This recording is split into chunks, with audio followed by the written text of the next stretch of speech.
Hello बच्चों, मैं सुनील मौर्य आपके प्यारे से यूट्यूब चैनल आरएसएस इंस्टीट्यूट में। आज बच्चे मैं 11th क्लास के मैथमेटिक्स के बारे में बात करूंगा कि हमें 11th मैथ्स में क्या क्या पढ़ना है। ठीक है बच्चे, सबसे पहले मैं आपको 11th और 12th का सिलेबस बताऊंगा कि 11th और 12th में हमें मैथ्स में क्या क्या पढ़ना होता है। ठीक है, जो 11th और 12th का सिलेबस होता है बच्चे वही आईआईटी मेंस और एडवांस का सिलेबस है, बस थोड़े टॉपिक डिफर होते हैं और लेवल का डिफरेंस होता है, नहीं हमें पढ़ना उतना ही पड़ता है। ठीक है, एनडीए का भी वही सिलेबस होता है, बस लेवल का डिफरेंस होता है। ठीक है बच्चे, अब जो भी अभी तक 9th और 10th में मैथ्स पढ़े वो बेसिक कैलकुलेशन है। ठीक है, यहाँ से हमें एक स्टैंडर्ड मैथमेटिक्स मिलती है। ठीक, तो आपको सबसे पहले मैं सिलेबस के बारे में बताऊंगा कि आपका मैथ्स का सिलेबस क्या क्या है। ठीक है बच्चे, यहाँ से मैथ्स बच्चे 11th क्लास में 5 पार्ट्स में डिवीजन किया गया है। ठीक है, पहला पार्ट हम लोग अलजेब्रा, ठीक है, इसी फॉर्मेट से एक कैलकुलस पार्ट होता है, एक ट्रिग्नोमेट्री पार्ट होता है, एक कोऑर्डिनेट ज्योमेट्री पार्ट होता है, एक वेक्टर एंड 3D पार्ट होता है। तो यहाँ पे आप देखोगे कि बहुत सारे टॉपिक्स हमें 11th क्लास में भी डिस्कशन करने पड़ते हैं, 12th क्लास में भी डिस्कशन करने पड़ते हैं। उनका थोड़ा 11th सिलेबस दे रखा है और थोड़ा सा 12th में दे रखा है। इस फॉर्मेट से हमें कंबाइंड फॉर्म में 11th और 12th की मैथमेटिक्स चलती है। तो ठीक है बच्चे, सबसे पहले हम लोग क्या करते हैं 11th एंड 12th का सिलेबस देख लेते हैं। ओके ठीक है, तो सिलेबस देखते हैं बच्चे। तो यहाँ से 11th एंड 12th मैथ्स को समझना है कि 11th 12th का सिलेबस हमारा क्या है। अब बच्चे यहाँ मैथ्स को कई पार्ट में डिवाइड कर दिया गया है। ठीक है, जैसे आपने 11th क्लास 9th और 10th में पढ़ा होगा, चैप्टर वाइज टॉपिक पढ़ा होगा। ठीक है, यहाँ पे चैप्टर वाइज है लेकिन एक यूनिट टाइप से हमें डिस्कशन करना है कि जैसे हमें यहाँ अलजेब्रा एक पोर्शन होता है, ट्रिग्नोमेट्री अलग होता है, कैलकुलस पार्ट अलग होता है। ठीक है, तो यहाँ पे मैथ्स को कई पार्ट में डिवीजन किया गया है। ठीक, एक पार्ट हमें जो सबसे मेजर पार्ट है जिसे हम क्या कहते हैं अलजेब्रा कहते हैं, एक पार्ट हमारा अलजेब्रा का है, एक हमें ट्रिग्नोमेट्री, ठीक है, एक हमें बच्चे ट्रिग्नोमेट्री मिलेगा और एक हमें कैलकुलस पार्ट है। ठीक है, और एक पार्ट बच्चे हमें कोऑर्डिनेट ज्योमेट्री है।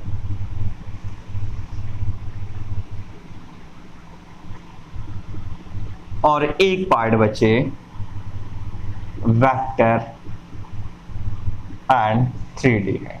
ठीक है, ये 11th और 12th का सिलेबस है। यही सिलेबस हमारा आईआईटी मेंस और एडवांस का भी होता है। ठीक है बच्चे, यही सिलेबस हमारा आईआईटी मेंस और एडवांस का भी होता है। ठीक है, जो भी मेंस का एग्जाम देंगे मेंस और एडवांस में हमें यही पार्ट मिलते हैं, कोई न्यू पार्ट हमको नहीं मिलता है।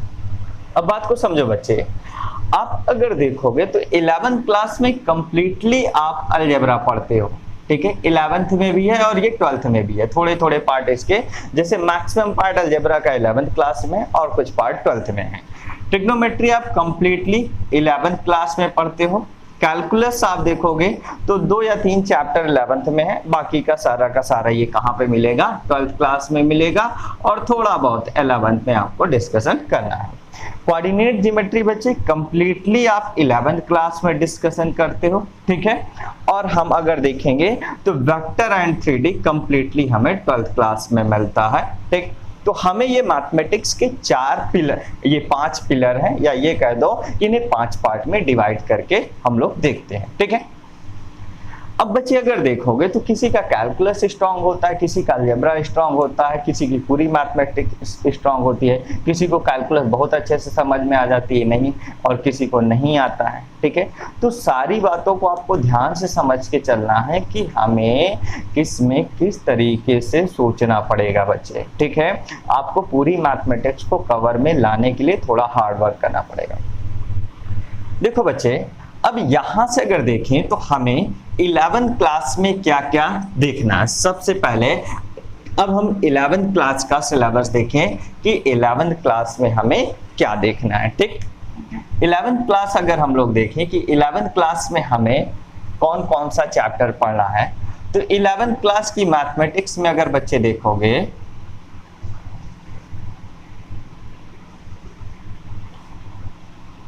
सबसे पहला हमें पार्ट है अलजेब्रा। सबसे पहला पार्ट हमें क्या है अलजेब्रा। ठीक है, अलजेब्रा में बच्चे हमें बहुत सारे चैप्टर डिस्कशन करने पड़ते हैं। ठीक।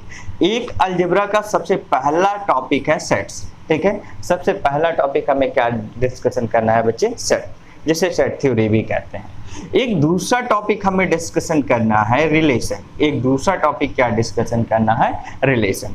इसके बाद एक बच्चे हमें टॉपिक डिस्कशन करना है लीनियर इनक्वालिटीज, ठीक है, लीनियर इनक्वालिटीज, इनक्वालिटीज। और एक टॉपिक हमें बच्चे डिस्कशन करना है कॉम्प्लेक्स नंबर। ये सब अलजेब्रा के टॉपिक्स हैं। एक टॉपिक हमें डिस्कशन करना है बच्चे परम्यूटेशन, परम्यूटेशन एंड कॉम्बिनेशन, ठीक है। परम्यूटेशन एंड कॉम्बिनेशन के बाद एक टॉपिक हमें डिस्कशन करना है बाइनोमियल थ्योरम, और एक टॉपिक हमें डिस्कशन करना है sequence and series, sequence and series. एक टॉपिक क्या डिस्कशन करना है, सीक्वेंस एंड सीरीज। इसी फॉर्मेट से एक टॉपिक हमें और मिलेगा प्रोबेबिलिटी। एक टॉपिक क्या मिलेगा बच्चे, प्रोबेबिलिटी। और एक पार्ट और देखना है स्टैटिस्टिक्स।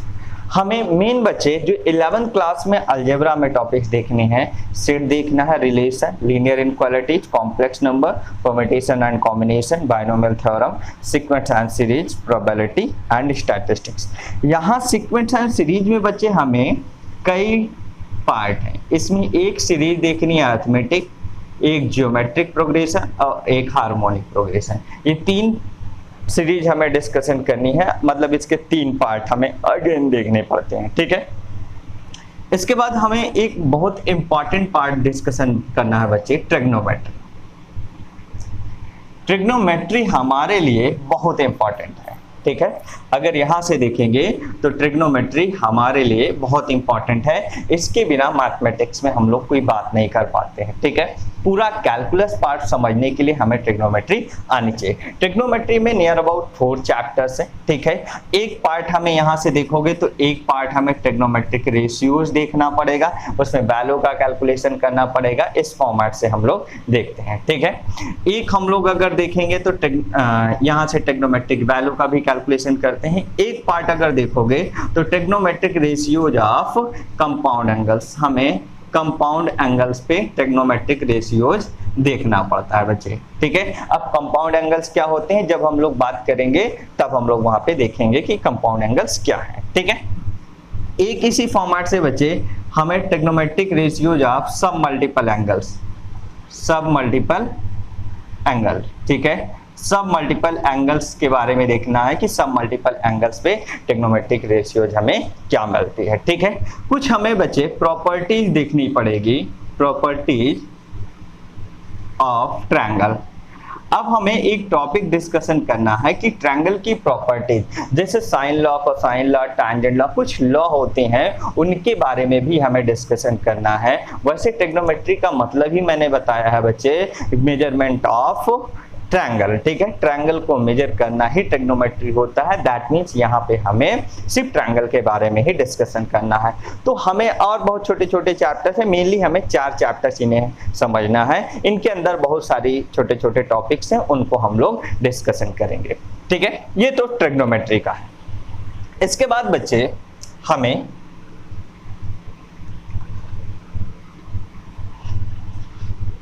एक कोऑर्डिनेट ज्योमेट्री को समझना है, ठीक है।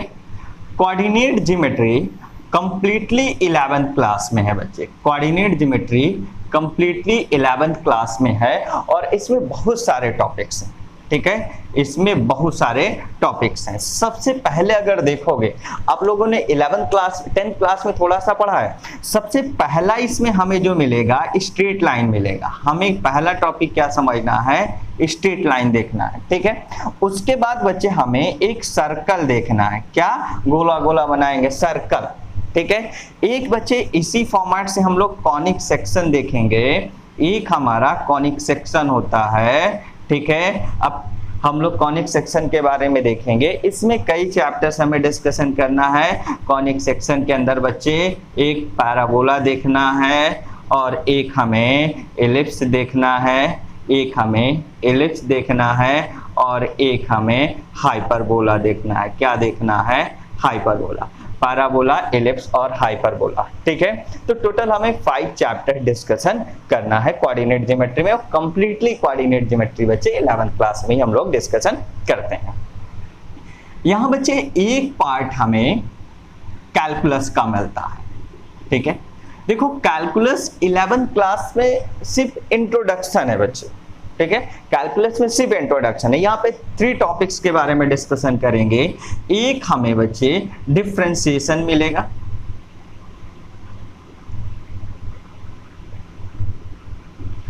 एक हमें बच्चे यहाँ पे लिमिट मिलेगा। ठीक है, और एक टॉपिक हमें और मिलेगा, फंक्शन मिलेगा। एक टॉपिक हमें फंक्शन मिलेगा। ठीक है, फंक्शन, डिफरेंशिएशन एंड लिमिट, ये 3 टॉपिक हमको मिलेंगे। ठीक है, इन तीनों में सिर्फ हम लोग इंट्रोडक्शन समझते हैं कि हमारा डिफरेंशिएशन क्या है, लिमिट क्या है और फंक्शन क्या है, सिर्फ इंट्रोडक्टरी पार्ट है। तो ये तो रहा बच्चे आपका 11th क्लास का सिलेबस। ठीक है, हम लोग जो स्टार्टिंग करेंगे वो सेट से स्टार्टिंग करेंगे। पहला चैप्टर हमारा सेट्स है। ठीक है बच्चे, देखो हमें सिलेबस स्टार्ट करने से पहले मैं आपको कुछ बातें बता दे रहा हूँ। ठीक है, सबसे पहले बच्चे आपको 11th क्लास में मैथ्स स्टार्ट करने से पहले आपको अपना एक फिक्स एम डिसाइड करना पड़ेगा कि आपको मैथमेटिक्स में बच्चे, अगर आपने मैथमेटिक्स लिया है तो आपको आपका एम क्या होगा। आप इंजीनियरिंग फील्ड में जाओगे कि आप इंजीनियरिंग फील्ड में आपको जाना है बच्चे, कि आपको एनडीए फील्ड में जाना है, कि कोई और आपको एग्जाम देना है। ठीक है, आपका सबसे पहले एम डिसाइड होना चाहिए। जब आपका एम डिसाइड होगा तभी बच्चे आप लोग उसमें अच्छा वर्क कर पाओगे। अगर मान लो सिर्फ किसी को 11th क्लास पढ़ना है तो बेसिक सिर्फ चीज़ों को समझेगा जितना हम लोग 11th क्लास में पढ़ते हैं। ठीक है, जितना मेरे वीडियो लेक्चर में 11th में रहेगा, ठीक है, उतने में आपका काम सफिशिएंट हो जाएगा। आप अपना एक रेफरेंस बुक सेलेक्ट कर सकते हो। वैसे रेफरेंस बुक में एनसीईआरटी चलती है और आरडी शर्मा। ठीक है, दोनों बुक में से आप कोई भी बुक लगा लोगे, आपका काम 11th क्लास के लिए हो जाएगा। बट बच्चे जो भी मेंस के लिए पढ़ रहे हैं उनको काफी हार्ड वर्क करना पड़ेगा। ठीक है, उन्हें कुछ एक्स्ट्रा सेलेक्टिव बुक होंगी, जैसे सिंगेज पब्लिकेशन की बुक चलती है। ठीक है, वो आप पढ़ सकते हो आसानी से। ठीक है, उसके बारे में भी मैं डिस्कशन करूंगा। मेरी आईआईटी मेंस और एडवांस के लिए पूरा बच्चे सेपरेट वीडियोज रहेंगे, टॉपिक में ही सेपरेट वीडियोज रहेंगी। पहले मैं पूरा 11th सिलेबस पढ़ाऊंगा, उसके बाद बच्चे हम लोग 12th का आईआईटी मेंस और एडवांस के लिए पूरा अलग पढ़ेंगे, अलग उसका डिस्कशन होगा। ठीक है, तो पहला आपको बच्चे आपका एम डिसाइड होना चाहिए, तभी आप हार्ड वर्क कर पाओगे। ठीक है बच्चे, तो हमें पहला टॉपिक स्टार्ट करना है सेट। ठीक, तो सेट पढ़ने से पहले आप माइंड मेकअप कर लो। आपका नेक्स्ट वीडियो आपको कल की डेट में आ जाएगा। ठीक है, आपको पूरी चीज़ें दिमाग में बैठा के चलना है। ठीक है, मैंने आज सिर्फ मैथ्स में सिलेबस बता दिया है कि आपको सिलेबस में क्या क्या पढ़ना है। ठीक है, 12th का सिलेबस क्या है, आपको किस तरीके से आपको इसमें पढ़ना पड़ेगा। दूसरी बात बच्चा, देखो जितने लोग मैथमेटिक्स में थोड़ा कमजोर हैं उन्हें क्या काम करना है। बहुत सारे बच्चे सिर्फ वीडियो लेक्चर देख लेते हैं, सुन लेते हैं, नोट नहीं करते। आपको जब भी वीडियो देखोगे बच्चे, आप लोगों को कॉपी और पेन लेके बैठना है। ठीक है, आप कॉपी और पेन लेके जैसे जैसे मैं बताऊंगा वैसे वैसे आपको चीज़ों को नोट करते हुए चलना है। ठीक है, जिससे आपके पास एक अच्छी खासी नोट्स बन जाएगी, और वो नोट्स बन जाएगी तो आप उसमें से रिविजन आसानी से कर सकोगे। फिर आपके पास कोई रेफरेंस बुक होगी, आप उससे क्वेश्चन लगाते चलोगे, आपको आसानी से चीजें समझ में आ जाएंगी। बच्चे देखो, क्वेश्चन शीट के लिए मेरा एक टेलीग्राम अकाउंट है आरएसएस इंस्टीट्यूट के नाम पे। आप टेलीग्राम अकाउंट में आरएसएस इंस्टीट्यूट ग्रुप को ज्वाइन कर लो। ठीक है, वहाँ पे आपको क्वेश्चन शीट मिल जाएगी बाकायदा पूरी। ठीक है, डीपीपी के फॉर्मेट में मिल जाएगी। दूसरी बात बच्चे, आप मेरे से व्हाट्सएप में, ठीक है, मेरा व्हाट्सएप नंबर 9807375066, ठीक, ये व्हाट्सएप नंबर है। ठीक, आपको अगर कोई भी प्रॉब्लम होती है आप इसमें एसएमएस कर सकते हो बच्चे। ठीक है, आप अपनी प्रॉब्लम को बता सकते हो कि सर हमें यहाँ चीज़ें समझ में नहीं आ रही हैं। ठीक है, मैं आपको यहाँ पे भी चीज़ें बता दूंगा कि आपको क्या करना है या कैसे पढ़ना पड़ेगा। ठीक है, दूसरी बात बच्चे एक और, ठीक, अगर बाई चांस वीडियो में कहीं कोई आपको प्रॉब्लम हो रही है, आप कमेंट बॉक्स में कमेंट करके आप बता सकते हो कि सर हमें यहाँ पे समझ नहीं आया, वहाँ पे भी मैं आपको बता दूंगा। ठीक है, आप मेरे से पर्सनली व्हाट्सएप में भी ज्वाइन हो सकते हो, व्हाट्सएप में भी मैं आपको बता दूंगा। ठीक, तो मतलब आपको बहुत सारे प्लेटफॉर्म है मुझसे जुड़ने के लिए, आप किसी भी प्लेटफॉर्म में जुड़ के अपनी प्रॉब्लम्स को दूर कर सकते हो बच्चे। ठीक है, और एक आपको मेरे लिए काम करना है बच्चे, जो भी आपके फ्रेंड सर्कल में है अपने फ्रेंड्स को आपको बता देना है कि आरएसएस इंस्टीट्यूट का चैनल चल रहा है, उसमें मैथ्स पढ़ा रहे हैं। ठीक है,